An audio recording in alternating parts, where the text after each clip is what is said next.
Hey, on today's show, the Dawg on It Trucking Podcast, we have Mr. Bruce Outridge. And Bruce discusses how he made the transition from truck driver to trucking management to media specialist.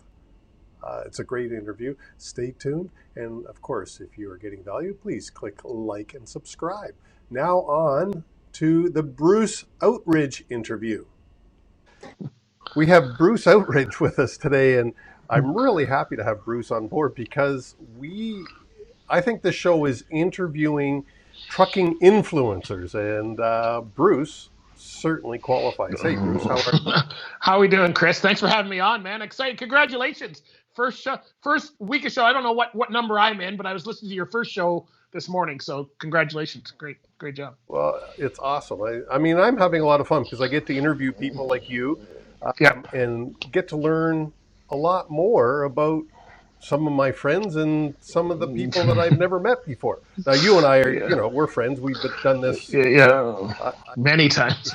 I've been a guest on the Bruce Outridge show. The Lead Pedal Podcast. Lead Pedal Podcast. And I put a link in the show notes for that because I think it's a great podcast and people should be listening to it as well. Now, Bruce, what changes have you been seeing lately in the trucking industry? Well, let's see. We can start with A and go to Z, but I think probably technology's got to be the biggest factor that we're seeing playing in. In fact, I just did an interview with a guy who tests platoon trucks. And so platooning, the autonomous vehicles, that's probably where the biggest thing is. Safety is still an issue. We've got more drivers coming in. So I think as far as the future, automation's the big thing.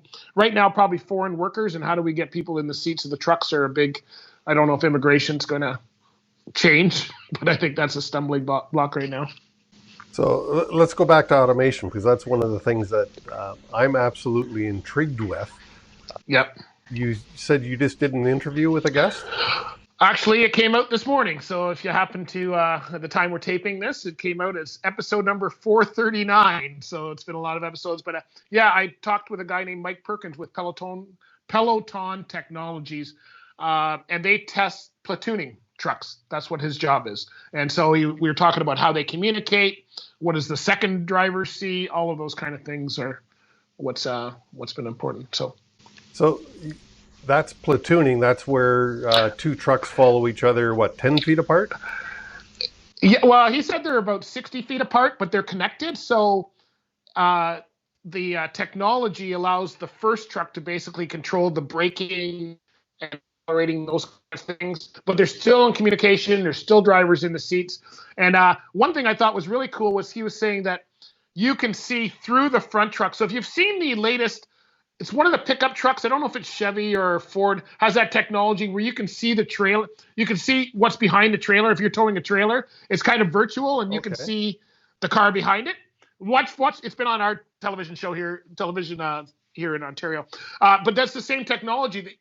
The driver in the second truck can actually see what's ahead of the first truck, even though he's following a truck. So the way we're driving down the road now, you can't see in front of a tractor trailer. You can actually see in front of this when the trucks are connected, apparently. Well, I'm just thinking my experience on the 401, and you said 60 feet apart. I think there's trucks that are platooning already on the 401 because I see many of them. That's the difference of that is called convoying because they're not connected. And the driver behind can't see in front. Is that what you're saying? Can't see and has no idea what the driver in the front is thinking. When the trucks are connected, they are actually talking to each other. The drivers can talk to each other. They can decide on what's the best course of action going down the road. The braking system, the driver in the front, actually, when he brakes, it brakes both trucks. So there's quite a bit of technology that is, I guess, designed to make it safer and more fuel efficient. Well, that's cool. I won a contest on your show one time, and I've got a. What did we send you? I remember what I said to that time. 1 second. Where did it go? He's gone. He's gone to look in his closet, see if I gave him something. Oh, look at that. Yo, you won a nice print. That was awesome. Yeah, for sure. No. Very nice. Well, this is Very from nice you, yes. Yeah. I painted that. I remember that. Where's the other one? How many did you win? did Well, I? I don't remember having that many contests. this one, but you painted me a Tesla. A Tesla. You drew up a Tesla truck. Oh, that's right. And That's right. That was a different contest. Yeah, that. You've been in too many contests. Well, I forget how I got that one. But anyways, I think it's awesome. It's got to go up on my wall, but I haven't figured it out yet with green screen behind me how to. That'll mess it up. That will mess it up. So you may want to think about that before you put it up. For sure. But anyway, my point was that I'm a Tesla fan, which has pretty heavy technology. Both the truck's not out yet, but the cars certainly do. And I really wonder about, do you have any comments on the future of truck drivers? Well, I mean, we're talking about automated trucks, yet I don't think we're ever going to be totally automated. My belief is that we're probably going to have a call center somewhere. There might be a part of automation. I don't think truck drivers will go away. And I don't see that happening. I see that happening for, let's say, an Amazon that can just deliver trucks. It's all van freight. I don't see somebody doing that with flatbed, steel, anything like that. So I think I always tell drivers, if you want longevity in your career, specialize. Get into something that is not just going up and down the road where you need to have some specific type of equipment. That's going to keep you employed a lot longer. For new drivers coming in, I think there's still a lot of opportunities. I think there will be opportunities. I think you want to be more tech savvy. If you think you're going to come into this industry now and you don't even know how to operate your cell phone, you're going to have problems. You need to actually be looking at that and figuring out how I'm going to do that, right? Yeah, I really think the future of truck driving is still very strong. I'm in agreement with you where it's going to be like a plane. There's always going to be a pilot at the controls just in case stuff goes wrong. And even Amazon, I don't know how quickly governments are going to change the laws. No, well, that's the problem, right? The infrastructure and the regulations, they can't even decide who's going to be in power in a year. So to change all of this is a lot of talk. It's not going soon. I really think we're going to be more like you see the airline pilots, where once they kind of put it on automated pilot and it goes, and they do their thing. And then, so I'm not sure how it's going to work out. If you've heard of Andrew Yang, he's someone running for the presidential position in the States. He kind of feels it's going to be like a call center type thing. And I agree with him. I don't agree with him giving everybody $1,000 a month and thinking they can live on it. But I do agree with his vision of transportation, how he sees it working. I do see kids or whoever's technology savvy in a room, with steering wheel or whatever the technology is to gear it. And once a driver gets it facing the right way and in the right direction, that person takes over to a certain point, or it platoons somehow, and then they break off and the driver goes into a separate. I see it something like that, and I can envision that. And down the road, just go back to Star Wars or something. They'll be driving spaceships. Somebody's going to be driving something. So I think at the end of the day, we're okay. I think we'll be okay. I really do think that the truck driving job isn't going away soon. It's going to be years and years. Anyway, speaking of technology, yes. You as a former truck driver, do you drive anymore? I have not driven. Probably not going to I have not driven in a number of years. Probably, I'm going to say 4 years is the last time I was actually in a truck driving it. As far as driving professionally, it's been about 13, 14 years. I'm looking to drive again this year because I actually want to get out there, but I don't actually want to go and drive for a company. I think I'm going to probably do some of the convoys or something fun just to get back into it a little bit. But no, I still love it. I miss it actually, but I'm too busy. I actually thought last year I said to my wife, I should go get a job driving like 1 day a week. And she said, what day would that be? Because you're booked for the next 6-7 months, right? So unfortunately that's not working, but I'm having fun. No, you say you're booked. I feel so sorry for you. You just came back from how many weeks down south? We were 7 weeks down in Barbados. Yeah. So, I mean, my heart's bleeding for you. Well, that's been our goal for the business, was a Yep. lifestyle business. We started at 2 weeks and we've been adding a day, adding a week, and we're up to 7 weeks. The goal is 3 months, so I'm not done yet. I'm still moving forward. Hey, before we went on air, I was talking about passive income and Yeah. getting old and everything. Yeah. Well, you know what? I look at it this way. I'm going to travel now because when I'm older and I can't move anywhere, we will have technologies, it's virtual reality, and I will look at my photos and be transported to whatever beach I was on. So I'm getting all that background research now for when I'm older. That's the way I look at it. Perfect. Again, going back to technology, as a Yeah. driver or as a former driver, what are you thinking about ELDs? Are they a good thing, electronic logging devices? Yeah, I actually it's very timely that we're talking because I've got a show coming out on Wednesday about that. But yeah, I'm all for them. I think it's bringing out a lot of the issues in our industry that need to be addressed, like waiting time, and I think the drivers need to get better trip planning. And I don't have a problem with ELDs. I have a problem with a couple of the regulations. So all the regulations of, like, you must draw, you're on shift once you start, and all those kind of things that are going on, the sleeper berth, they need to put the flexibility back. What they've done is they've taken a whole industry, tried to make everybody the same in an industry where everything is different. There's no two drivers that drive the same, Yep. no two drivers that trip plan the same.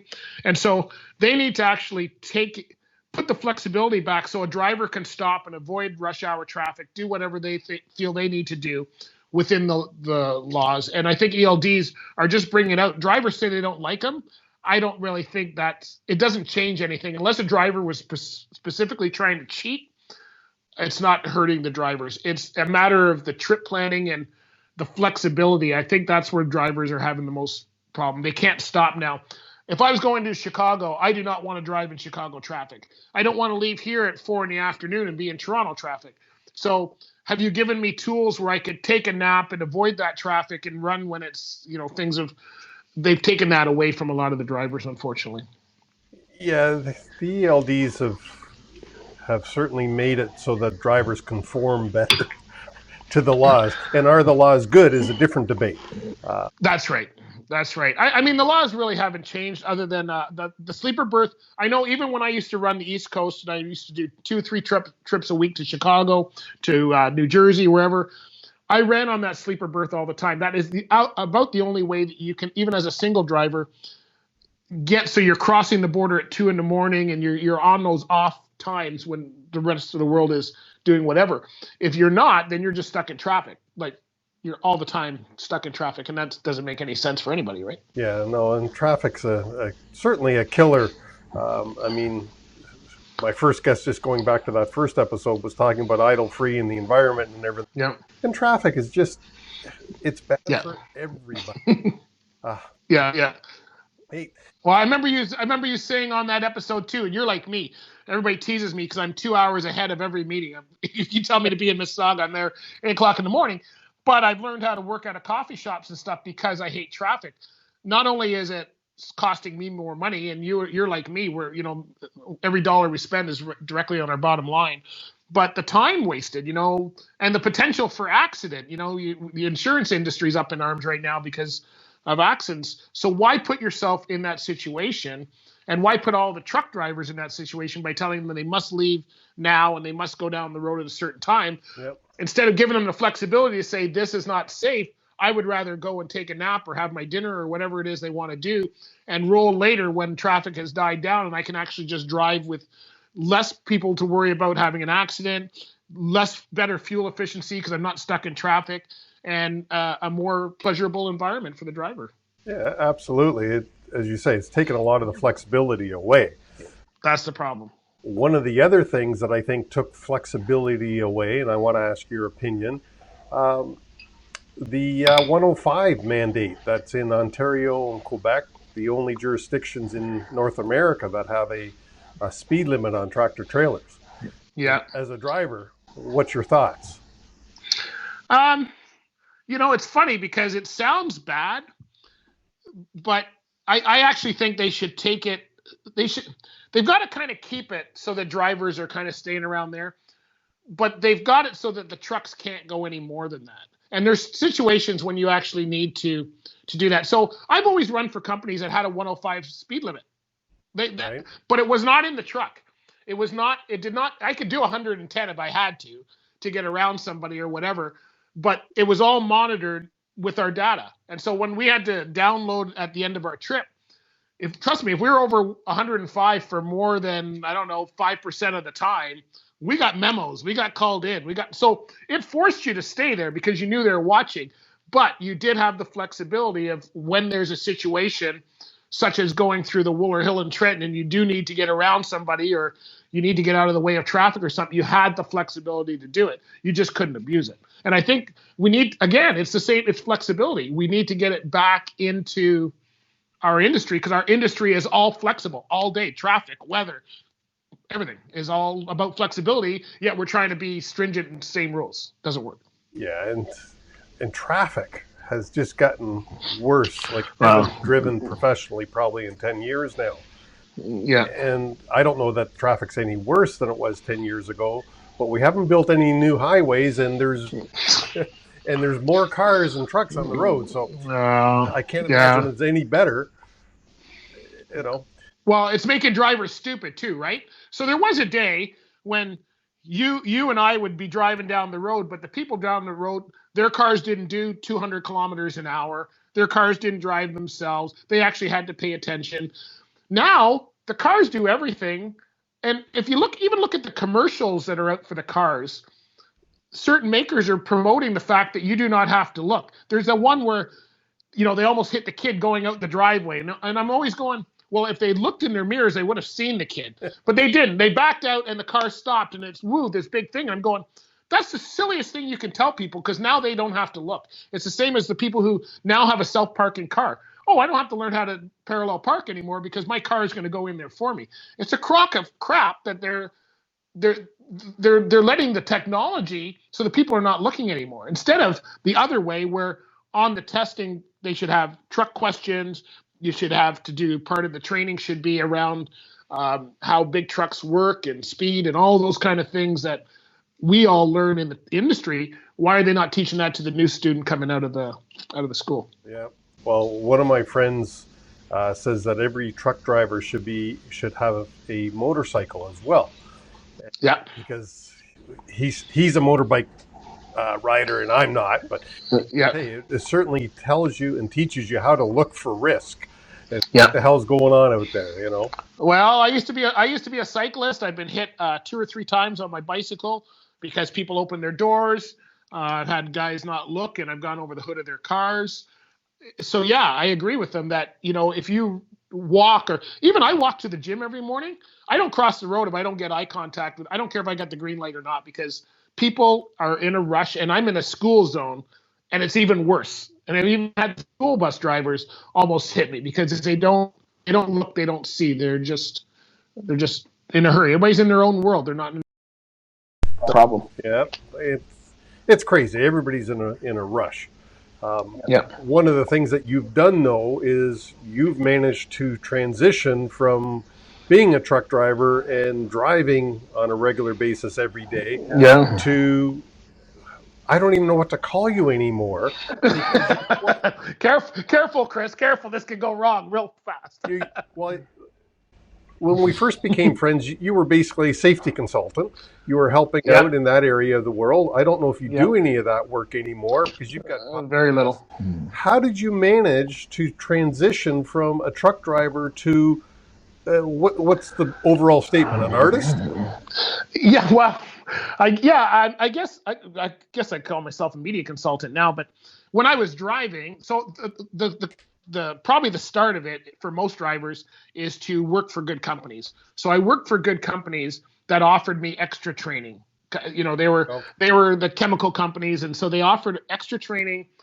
They allowed me to get extra training as I wanted. When I became a supervisor of the fleet, I got extra training as well. I took training that was interesting to me and what I thought would help the fleet.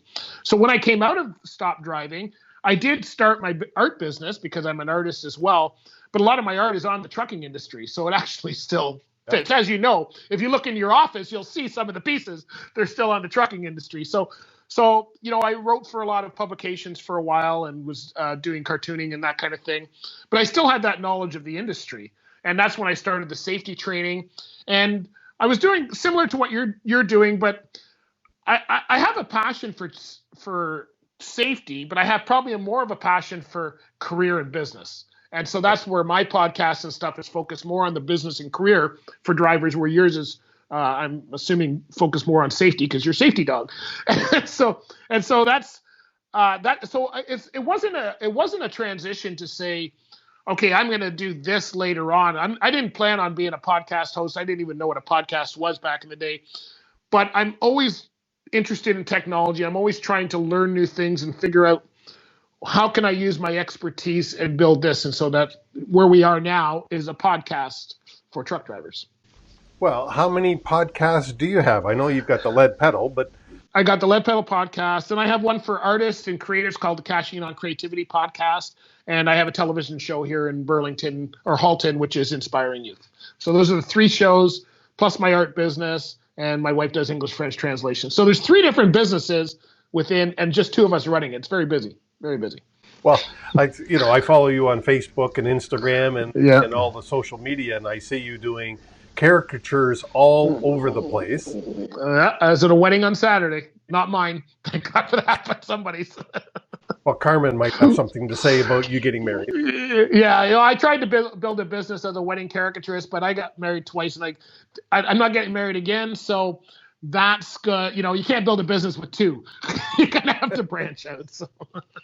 So you transitioned from being a truck driver to you called yourself a media what? I guess I would call myself a media consultant now. I offer workshops on media. I do video production for some companies. I do social media for people. I do the weddings. I graphic record. I do a lot of stuff. And I used to try and fight it. I used to go, okay, I'm the safety person, so I don't do cartooning. Now I just do whatever comes in the calendar first, and I enjoy doing it, all of it. And if people don't get it, I apologize. So we did have a driver do that, right? So when I was doing social media for a trucking company, and I wrote a post, and I had a driver look at it, and the driver commented back to the company, say, "What does this guy know about trucking? He's a caricature artist." What? So apparently some people don't understand that you can do more than one thing. I think with 25 years of driving, being in charge of a fleet, podcasting, media, I can say I think I know a thing or 2 about trucking. I'm not saying I know it all, but I know a thing or 2 about it. And that doesn't take away from my talent as an artist. I enjoy doing that. I've been drawing since I was 10 years old, so I've got probably just as many years, if not more, as an artist. Why should I stop? Why I can talk safety in the morning and cartoon in the afternoon. My life's okay. Well, exactly. As I started my business, I had no idea. I thought I was going to be strictly a safety consultant. And, I've got other avenues, I guess, that I've expanded into, not knowing that it was necessary at the time. Like yesterday, it is. Yesterday doing gosh darn accounting. Oh, it's fun stuff. Eh? Well, it's year end, as you know. I've got to file. I didn't know I had to file a T4 summary, and then I got to make myself a T4 because this is last year was the first year I actually was able to pay myself. Oh, there you go. There you go. Pretty cool. It's always fun when you can pay yourself. But and the thing is, a lot of this stuff, like yourself, is developed out of maybe just trying to build the business. You're trying to build a safety business. This is one avenue of marketing or getting your name out there more. For me, it was the same thing. I started blogging in 2007, and it just kind of grown. So now it's basically an online blog where it's audio, and I've focused on audio and video for the last 5 years. But it's still basically the same writing content. I still write articles. I'm working on a book right now, so I've got lots of stuff going on. Yeah, and that's cool. I mean, probably the same as you in some ways. When I first started out, I was blogging. But I found making videos to be easier. So, I've transitioned, I guess. Yeah. See, you're doing it too. So 10 years from now, you'll look back and you go, oh yeah. And who knows what you'll be called back 10 years from now, right? Well, I already know what many people call me. I've heard. Yeah, no, but it's, but I think people, if you look at all of our friends and people in your network that you know that are entrepreneurial or running their own businesses, they're all evolving. Everybody's constantly looking for a way to get out above the noise, if you will. And I'm very good at being dedicated. When I start something, I follow through. As you don't get to 439 episodes by not following through. So it's something I enjoy doing. I'm very good at time management, which allows me to do a lot of different things. And I never have a boring day, and I enjoy everything I'm doing. So it's, I could be digging ditches. Nothing wrong with digging ditches, but I could be out there in the cold. We're in some pretty comfortable studios doing what we like to do, right? Yeah, and this is the big thing is we're doing what we like to do. So, Yeah, did you like driving truck? loved it. If I hadn't got into management, I probably still would be driving. I really enjoyed driving, but I also had this thing when I started. I started driving at the age of 17. I got my straight chuck license, I think. Or no, maybe that was 18. I started in the industry at 17, but I was lumping furniture for a year. But at that young age, it's like when you're 20 years old, you think 30 is way off or 40 is way off. So I always said, I'm going to be out of the truck at the age of 45. I had no idea why. I don't know why. 25 years just seemed like long enough. I don't know. It just seemed old. Like I wasn't going to make it to 45. Here I am, 56. So I made it.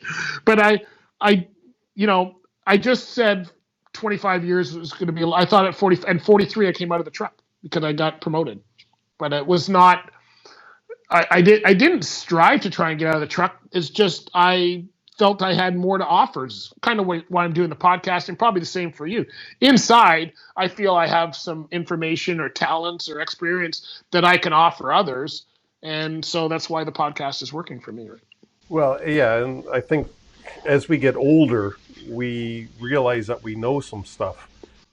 Yeah. Well, and I don't mean that to sound, I don't know, that probably didn't come out right, but as we get older, we've got more experience. Yep.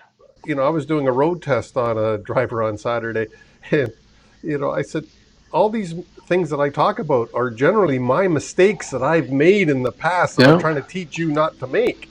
Yeah. You know, Yeah, and you've got to have that relationship with the drivers, and of course, as anybody knows in trucking, having driven gives us a little more connection, I would say, with the drivers. They at least know we understand their issues, and so I think we need to be doing more of this, and it's good to see another podcast starting up for sure. Yeah. Well, one of the questions that popped into my mind as you were talking a couple sentences ago, how did you get moved out of the truck? So about 45, you said you ended up running the fleet. How did that happen? It was funny because the fleet was a small fleet, a big company, global company, but they have fleets all over. We had 10 drivers in our particular location. We had 2 locations, Toronto and Montreal, under our belts. And my boss I don't know if she got promoted or moved, but she moved to a different department. So there was an opening to be in charge. She was in charge of the fleet, and she was also in charge of common carriers and a bunch of other stuff. So they realigned management positions. I had been driving there for 9 years before I got approached. And when they were looking at us, there was a number of us together. We had all started on the same day. So there's basically no seniority at this company for a while. And they were looking at and we had one guy on the other end who was extremely experienced, been driving like 40 years. Everybody liked him, but didn't know the technology. At that time, I had gone back to school. I'd gone through a divorce and I had gone back to school. And so we were transitioning from expense accounts on paper to expense accounts online. Our dispatch had gone from paper dispatch to online dispatch.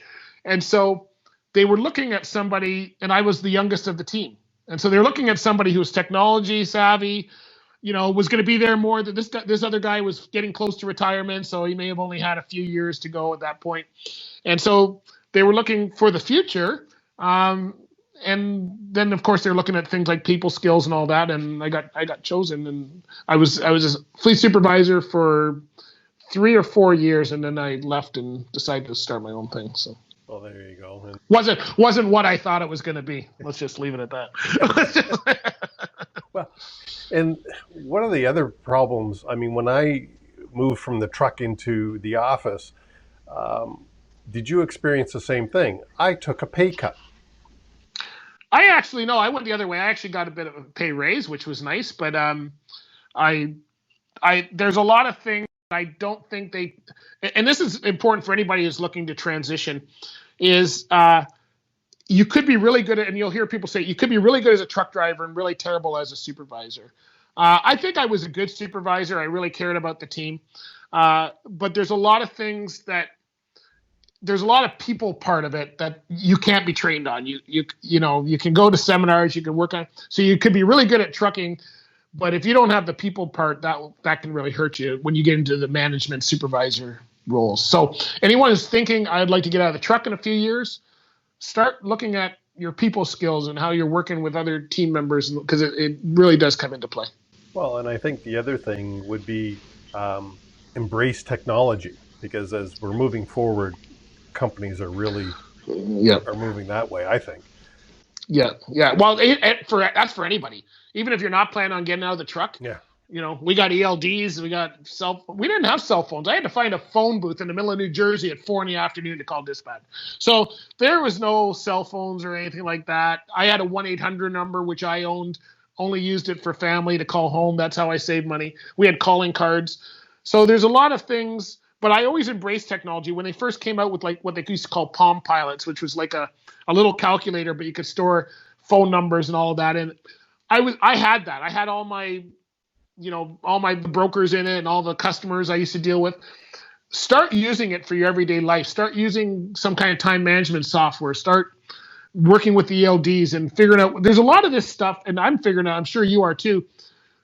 Every program, you learn more about it. Like this year, I started to look at Instagram even more. I was using Instagram for a couple of years, but not today. So this in 2020, I said, I'm going to learn more about this part. And, I've been using a lot of it. So there's a lot of stuff we don't know. We may know technology, but we don't really know it. So I would investigate whatever and use it as part of your life as much as you can. Yeah. Well, I think technology is one, it's kind of cool. Yeah. But that's you and I embrace it. Well, it's frustrating for me too. I don't know if you've seen this commercial on TV where the guy's trying to get a signal. He's yelling at the Siri once. I'm the same way. My wife goes, "Why are you yelling at your computer every day?"